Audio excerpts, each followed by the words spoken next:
नमस्कार दोस्तों, स्वागत है आप सभी का MNGKGS पॉइंट में।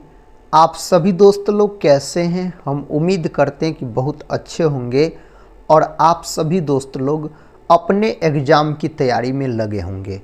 दोस्तों, आज के इस वीडियो में हम करने वाले हैं लुसेंट किताब का निचोड़ सामान्य अध्ययन जीके के 80 चुनिंदा प्रश्न का दोस्तों आज के इस वीडियो में हम रिवीजन करने वाले हैं। दोस्तों, अगर आप लोग भारत के कोई भी एग्ज़ाम का तैयारी कर रहे हैं तो इस सामान्य अध्ययन के वीडियो को पूरा ज़रूर देखिए। सभी एग्ज़ाम में सामान्य अध्ययन के प्रश्न पूछे ही पूछे जाते हैं। अगर इस वीडियो को आप पूरा देख लेते हैं तो कम समय में आपको ये 80 चुनिंदा प्रश्न सामान्य अध्ययन के याद भी हो जाएंगे और रिवीजन भी हो जाएंगे। सारे प्रश्न दोस्तों अगर बात किया जाए तो पिछले 15 वर्षों से लगातार एग्ज़ाम में पूछे जा रहे हैं।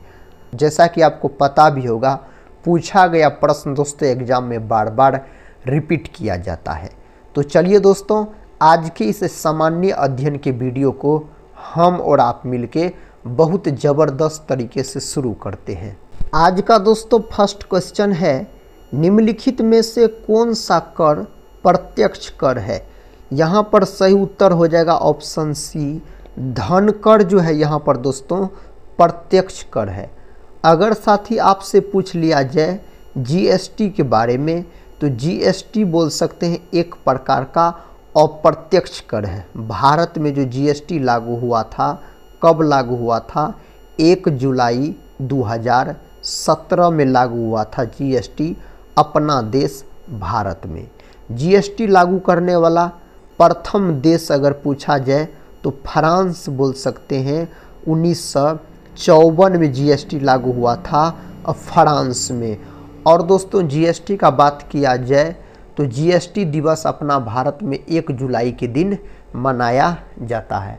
भारत का पहला राज्य कौन है जीएसटी अपनाने वाला? तो असम बोल सकते हैं। और दूसरा राज्य पूछा जाए तो दूसरा राज्य है दोस्तों बिहार बोल सकते हैं आप। अगला प्रश्न कर लेते हैं। ये रहा अगला प्रश्न, कहता है देश की आर्थिक प्रगति का निर्धारण किसके आधार पर किया जाता है? तो इसका जो दोस्तों निर्धारण किया जाता है बोल सकते हैं आप देश की प्रति व्यक्ति आय में वृद्धि के आधार पर किया जाता है। फर्स्ट ऑप्शन सही उत्तर हो जाएगा। सीमा शुल्क किसका साधन है? दोस्तों सीमा शुल्क जो है यह विदेश व्यापार नीति का साधन है। ऑप्शन बी को यहाँ पर आप लॉक कर सकते हैं। नेक्स्ट क्वेश्चन कर लेते हैं। क्वेश्चन कहता है अत्यधिक मंदी किस काल में आई? दोस्तों महामंदी बोल सकते हैं। कौन काल में आया था? तो 1929-34 काल में आया था अत्यधिक मंदी, अगर आपसे पूछ लिया जाए तो। नेक्स्ट क्वेश्चन देखिए, भारत में प्रत्यक्ष, यहाँ पर दोस्तों होना चाहिए प्रत्यक्ष, याद रखिएगा आप। कहता है भारत में प्रत्यक्ष लोकतंत्र का उदाहरण क्या है? इस 4 ऑप्शन में से दोस्तों अगर बात किया जाए तो आप ऑप्शन सी को लॉक कर लीजिए। ग्राम सभा जो है यह प्रत्यक्ष लोकतंत्र के अंतर्गत आता है। नेक्स्ट क्वेश्चन, महात्मा गांधी को अर्धनग्न फकीर कहा था? किसने दोस्तों कहा था? तो विंस्टन चर्चिल ने कहा था। प्रश्न का था महात्मा गांधी अर्धनग्न फकीर है, यह उक्ति किसने कही थी? तो विंस्टन चर्चिल के द्वारा कहा गया। महात्मा गांधी को राष्ट्रपिता साथी किसने कहा था सबसे पहले? तो राष्ट्रपिता कहा था सुभाष चंद्र बोस ने। महात्मा गांधी को बापू सबसे पहले किसने कहा था? पंडित जवाहरलाल नेहरू ने। महात्मा गांधी को दोस्तों महात्मा का उपाधि किसके द्वारा दिया गया? रविंद्रनाथ टैगोर के द्वारा दिया गया था। अगला प्रश्न है, भारतीय संविधान में मूलभूत अधिकार किस संविधान से लिए गए थे? तो इसको लिए गए हैं अमेरिकी संविधान से दोस्तों मौलिक अधिकार को। वर्तमान में कितने प्रकार के मौलिक अधिकार है?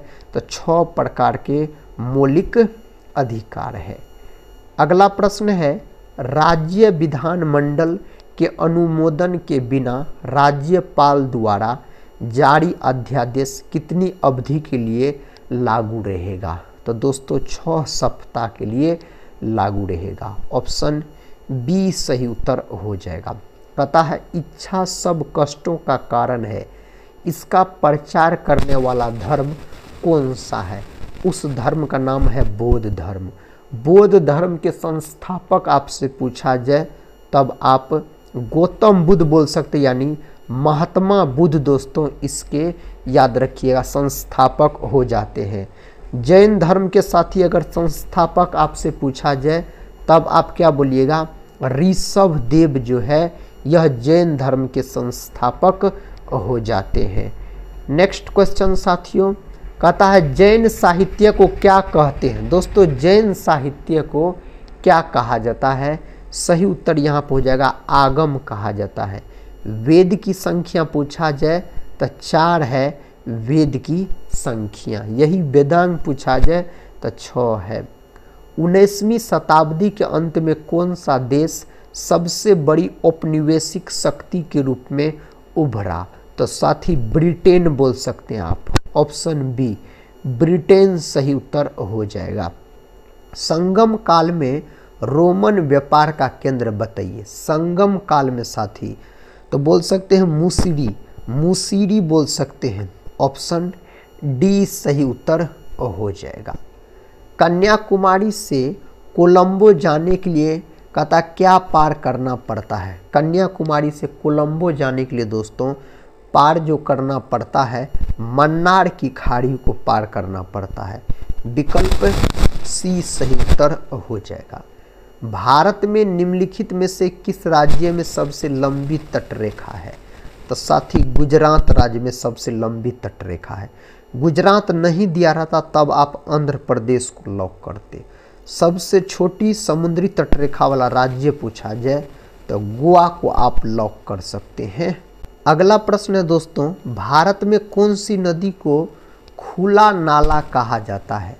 तो दोस्तों गंगा नदी को और यमुना नदी को। यहाँ पर गंगा है तो गंगा को लॉक कीजिए। गंगा नदी भारत की सबसे लंबी नदी है बोल सकते हैं। इसकी टोटल लंबाई 2525 किलोमीटर है। गंगा नदी को मेरे साथी राष्ट्रीय नदी के रूप में कब घोषित किया गया? तो 2008 में घोषित किया गया था। भारतीय संविधान के अनुच्छेद में यह घोषणा की गई है कि इंडिया अर्थात भारत डैश है, तो यह राज्यों का संघ है। Option A. इस प्रकार के प्रश्न दोस्तों एग्जाम में कई बार पूछे गए हैं। मृदा के कटाव को रोकने के लिए बड़े पैमाने पर वृक्ष लगाने को क्या कहते हैं? तो इसको वनीकरण बोला जाता है। विकल्प डी सही उत्तर यहाँ पर हो जाएगा। इसका उत्तर दीजिए। कहता मिलिंद पन्हो क्या है? दोस्तों यह बोध काव्य पाठ है। ऑप्शन डी सही उत्तर हो जाएगा। ये रहा नेक्स्ट क्वेश्चन। जुरेसिक काल का माना गया पूरी तरह तैयार वृक्षीय फॉसिल कहाँ पाया गया है? तो साथी छत्तीसगढ़ में पाया गया। कहाँ? छत्तीसगढ़ में बोल सकते हैं पाया गया है। निम्नलिखित में कौन सा कार्य राजनीतिक दल का नहीं है? तो राजनीतिक दल का सामाजिक आर्थिक आंदोलन को भड़काना यह नहीं है दोस्तों। ऑप्शन डी बोल सकते हैं। कहता है निम्नांकित में से कौन उद्योग कृषि पर आधारित नहीं है? साथ ही यहाँ पर पूछा जा रहा है कृषि पर आधारित नहीं है, तो सीमेंट उद्योग कृषि पर आधारित उद्योग यहाँ पर नहीं है। नर्मदा बचाओ आंदोलन संबंधी है दोस्तों। नर्मदा बचाओ आंदोलन जो है यह सरदार सरोवर बांध से संबंधित है। फर्स्ट ऑप्शन सही उत्तर यहाँ पर हो जाएगा। निम्नलिखित में कौन जनसंख्या वृद्धि का घटक नहीं है? जनसंख्या वृद्धि का घटक लिंगानुपात नहीं है। ऑप्शन डी जो है यहाँ पर सही उत्तर हो जाएगा। कहता सागौन मोनोकल्चर ने में प्राकृतिक जंगल नुकसान पहुंचाया है, तो साथ ही सही उत्तर यहाँ पर हो जाएगा दक्षिण भारत। सागौन मोनोकल्चर कहता है में प्राकृतिक जंगल को नुकसान पहुंचाया है दक्षिण भारत में दोस्तों। ऑप्शन बी दक्षिण भारत लॉक कर सकते हैं आप। बिहार के मैदानी भाग में निम्न में से कौन सी मुख्यतः पाई जाती है? बिहार के मैदानी भाग में जलोढ़ मिट्टी पाया जाता है। काली मिट्टी जो है इसका अन्य नाम क्या है? तो रेगुड़ मृदा दोस्तों अन्य नाम है काली मिट्टी का पूछा जाए तो। बालाघाट खानों में लिखित में से किस खनिज का खनन किया जाता है?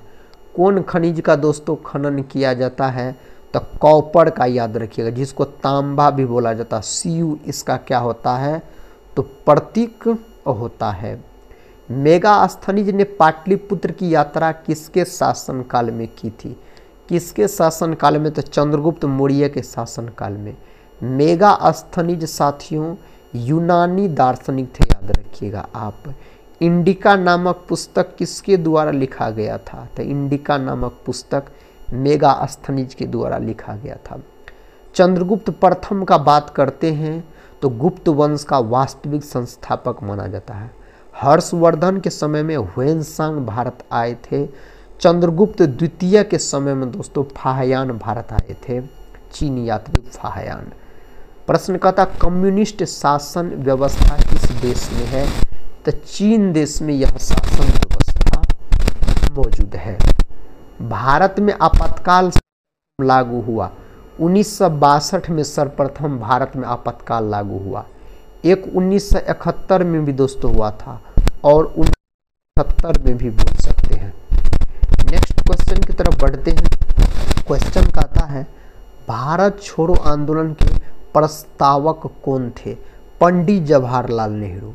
भारत छोड़ो आंदोलन 8 अगस्त को शुरू हुआ था मुंबई के ग्वालियर ट्रैंक मैदान से। इसी आंदोलन में महात्मा गांधी के द्वारा करो या मरो का नारा, महात्मा गांधी के द्वारा इसका नेतृत्व गया था। व्यक्ति जो देश बंधु के नाम से जाना जाता वह है, देश बंधु के नाम से चित्तरंजन दास को जाना जाता दोस्तों। इसी को CR दास भी कहा जाता है। इसको देश बंधु के नाम से जाना जाता है। अगर दीन बंधु दोस्तों पूछा जाए तो एंड्रूज बोल सकते हैं। दीन दोस्तों किसको कहा जाता है? तो बोल सकते हैं आप डॉक्टर राजेंद्र प्रसाद को। देश रत्न के नाम से भी जाना जाता है डॉक्टर राजेंद्र प्रसाद को। अखिल भारतीय संघ की किसने की थी? इसका स्थापना बाबा भीमराव अम्बेडकर के द्वारा किया गया। बाबा साहेब भीमराव अम्बेडकर बोल सकते। निम्नलिखित में कौन सा नारा सुभाष चंद्र बोस द्वारा दिया गया था? इनमें से दोस्तों जय हिंद का नारा दिया गया था बोल सकते हैं, और दिल्ली चलो का नारा भी दिया गया सुभाष, और बोल सकते तुम मुझे खून दो मैं तुम्हें आज़ादी दूंगा, यह नारा भी सुभाष चंद्र बोस के द्वारा दिया गया। जय जवान जय किसान का नारा दोस्तों लाल बहादुर शास्त्री ने दिया था। जय जवान जय किसान जय विज्ञान का नारा अटल बिहारी वाजपेयी के द्वारा दिया गया। इनकलाब जिंदाबाद यह नारा को दोस्तों प्रचलित किया कौन? भगत सिंह बोल सकते। मोहम्मद इकबाल के द्वारा लिखा गया था इनकलाब जिंदाबाद। नेक्स्ट क्वेश्चन कहता है अंगोला की राजधानी लुआंडा दोस्तों इसकी राजधानी हो जाएगा। नेक्स्ट क्वेश्चन है निम्नलिखित क्रांतिकारियों में से कौन जिन्हें भारत की ब्रिटिश सरकार द्वारा लाहौर षड्यंत्र मामले में गिरफ्तार किया गया तथा जेल में 63 दिनों की भूख हड़ताल में शहीद हो गए थे? तो जतीन्द्र नाथ दास बोल सकते हैं, इसका सही उत्तर हो जाएगा। कहता बथुकम्मा त्योहार किस राज्य से संबंधित है? यह त्योहार तेलंगाना राज्य से संबंधित है। तेलंगाना राज्य का गठन जो हुआ था 2 जून 2014 में दोस्तों इस राज्य का गठन हुआ। यह भारत का 29वां राज्य बना था। तेलंगाना का बात करते हैं तो ज्योतिबा फूले किस राज्य से संबंधित है? ज्योतिबा फूले महाराष्ट्र से संबंधित है। दोस्तों अगर आपसे पूछा जाए गुलाम गिरी के लेखक कौन है? तो गुलाम गिरी के लेखक ज्योतिबा फूले ही हो जाते हैं। सत्य शोधक समाज के संस्थापक ज्योतिबा फूले 1873 में सत्य शोधक समाज का स्थापना किया गया था इसके द्वारा। कहता है अकबर के शासनकाल के दौरान दीवान के नाम से जाना जाने वाला अधिकारी मुगल साम्राज्य के निम्नलिखित में से किस विभाग से संबंधित था? सही उत्तर हो जाएगा वित्त विभाग से दोस्तों यह संबंधित था। डैश की आयु से भारतीय संविधान में सार्वभौमिक वयस्क मताधिकार भारतीय नागरिकों पर लागू होता है? दोस्तों सही उत्तर 18 वर्ष बोल सकते हैं। ऑप्शन सी सही उत्तर हो जाएगा। Steel authority of India limited उद्योग का एक उदाहरण है। इसका कौन उदाहरण है? सार्वजनिक क्षेत्र दोस्तों इसका उदाहरण है। विकल्प डी सही है। संयुक्त राष्ट्र द्वारा सतत विकास लक्ष्यों यानी एसडीजी की संख्या है तो 17 है दोस्तों इसकी संख्या अगर आपसे पूछा जाए तो। ऑप्शन बी को लॉक कीजिएगा। आकाश का रंग नीला क्यों होता है? दोस्तों आकाश का रंग जो नीला होता है ना, नीला रंग के अधिक बिखराव के कारण याद रखिएगा। ऑप्शन सी सही हो जाएगा।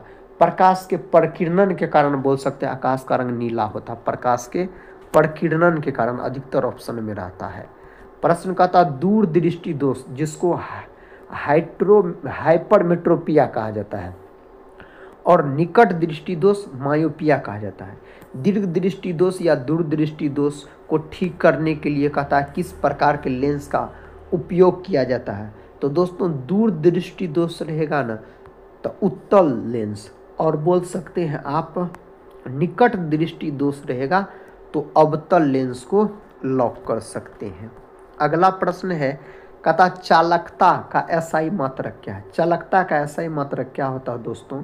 तो बोल सकते हैं आप ओम इनवर्स मीटर इनवर्स चालकता का मात्रक होता है। तो सही उत्तर ऑप्शन सी हो जाएगा। ओम इनवर्स मीटर इनवर्स बोल सकते हैं। नेक्स्ट क्वेश्चन, शुद्ध जल का पीएच मान कितना होता है? शुद्ध जल का पीएच मान साथियों 7 होता है, याद रखिएगा। विकल्प सी को लॉक कर सकते हैं। निम्नलिखित में से कौन सी धातु हथेली पर रखने पर पिघल जाती है? तो दोस्तों इस 4 ऑप्शन में से गैलियम है और एगो बोल सकते हैं सीजियम धातु भी होता है दोस्तों। तो यहाँ पर ऑप्शन तो लॉक कर सकते हैं आप गैलियम को। सोडियम को केरोसिन तेल में डुबा कर रखा जाता है, चाकू से भी काटा जा सकता है सोडियम धातु को।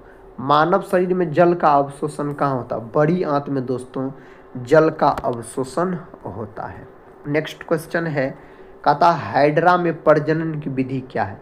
हाइड्रा में प्रजनन की विधि मुकुलन होता है। क्या होता है? मुकुलन दोस्तों होता है। नेक्स्ट क्वेश्चन है आनुवांशिकता के नियमों का प्रतिपादन किसने किया था? आनुवांशिकता के नियमों का प्रतिपादन ग्रेगर जॉन मेंडल नामक वैज्ञानिक के द्वारा किया गया था। कहता किसी खाद्य श्रृंखला में प्रथम पोषी स्तर पर कौन होते हैं? तो उत्पादक होते हैं। ऑप्शन डी कौन होते हैं दोस्तों?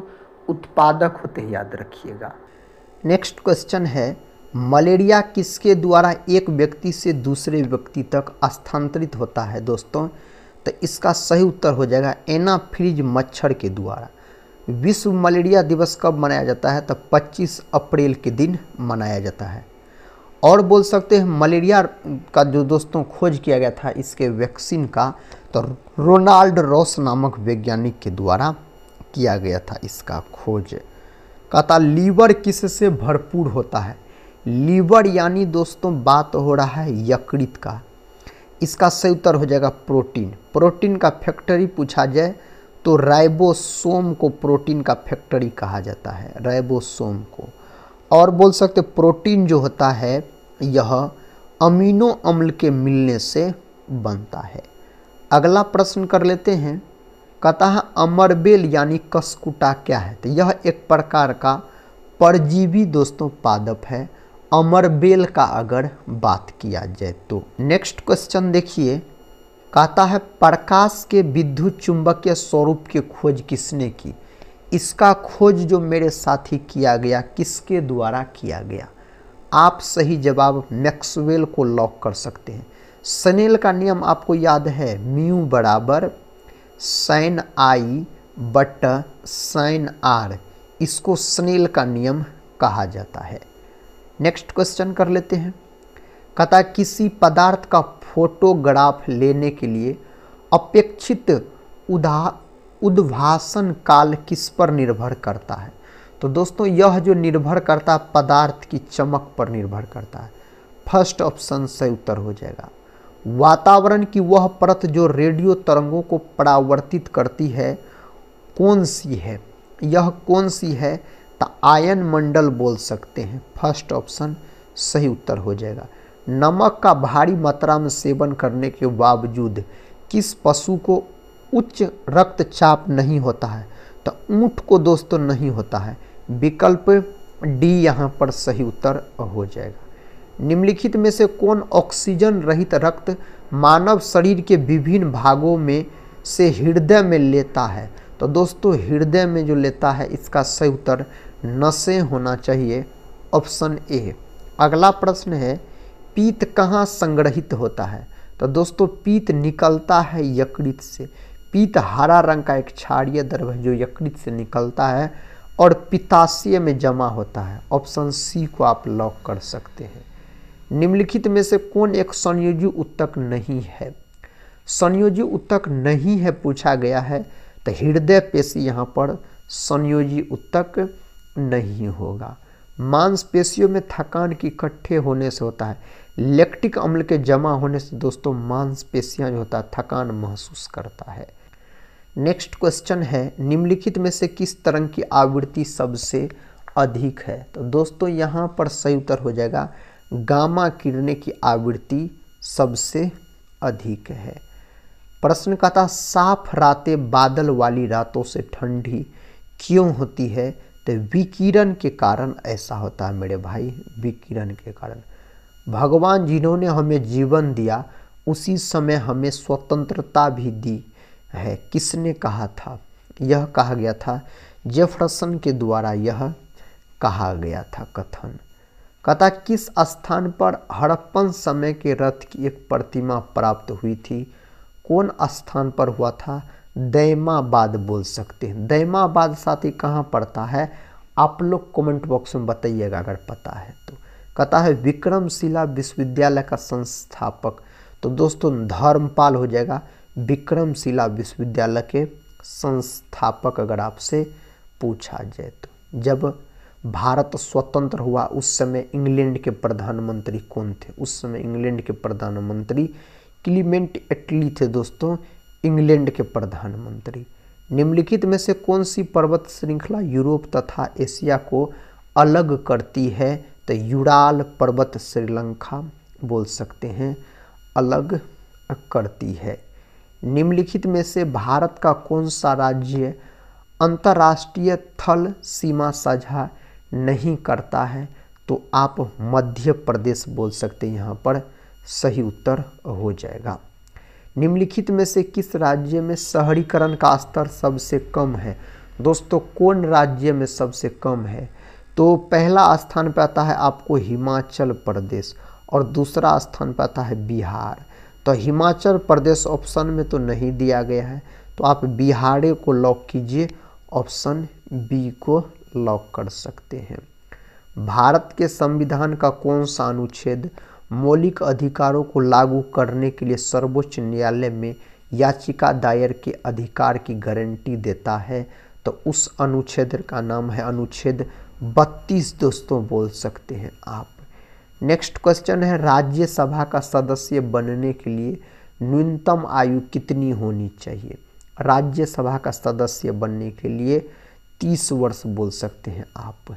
अगला प्रश्न है भारत के चुनाव आयोग के अनुसार राष्ट्रीय पार्टी के रूप में मान्यता प्राप्त करने के लिए एक राजनीतिक दल का अस्तित्व में होना आवश्यक है? तो दोस्तों आप सही उत्तर बोल सकते हैं कम से कम 4 राज्य दोस्तों आवश्यक है। रेड डाटा बुक एक रिकॉर्ड है तो लुप्त प्राय प्रजातियों का रिकॉर्ड है रेड डाटा पुस्तक का बात किया जाए तो। भारत किस महाद्वीप में स्थित है? तो भारत मेरे साथी एशिया महाद्वीप में स्थित है। भारत का बात करते हैं तो सतत विकास है, सतत विकास संसाधनों के उपयोग और संसाधनों के संरक्षण के बीच एक सही संतुलन है। नेक्स्ट क्वेश्चन है, कताहट्टी सोने की खदानें किस राज्य में है? तो यह है कर्नाटक में है दोस्तों। कहाँ है? कर्नाटक में स्थित है। नेक्स्ट क्वेश्चन, हिंद स्वराज नामक पुस्तक किसने लिखी? यह पुस्तक महात्मा गांधी के द्वारा लिखा गया। किसके द्वारा? महात्मा गांधी के द्वारा। आखिरी प्रश्न है दोस्तों इस वीडियो का, भारत के किस राज्य में सौर ऊर्जा के विकास की सर्वाधिक संभावना है? ऑप्शन दिया गया असम, राजस्थान, अरुणाचल प्रदेश, मेघालय। साथ ही इस प्रश्न का उत्तर आप लोग कमेंट बॉक्स में जरूर बताइएगा। और नेक्स्ट वाले वीडियो में हम सभी दोस्त लोग का नाम भी लेने वाले हैं जो कौन दोस्त लोग इस प्रश्न का सही सही उत्तर दिए हैं। तो साथ ही इसका उत्तर आप लोग जरूर बताइएगा। तो दोस्तों हम आप लोग से यही बोलेंगे, अगर चैनल पे पहली बार विजिट कर रहे होंगे तो चैनल को सब्सक्राइब कर बेल आइकन को प्रेस जरूर कर लीजिएगा। इस चैनल से दोस्तों आपके एग्ज़ाम में बहुत मदद मिलेंगे। और पढ़ते रहिए और अपने एग्ज़ाम की तैयारी में लगे रहिए। दोस्तों हम मिलते हैं नेक्स्ट वाले वीडियो में, तब तक के लिए जय हिंद।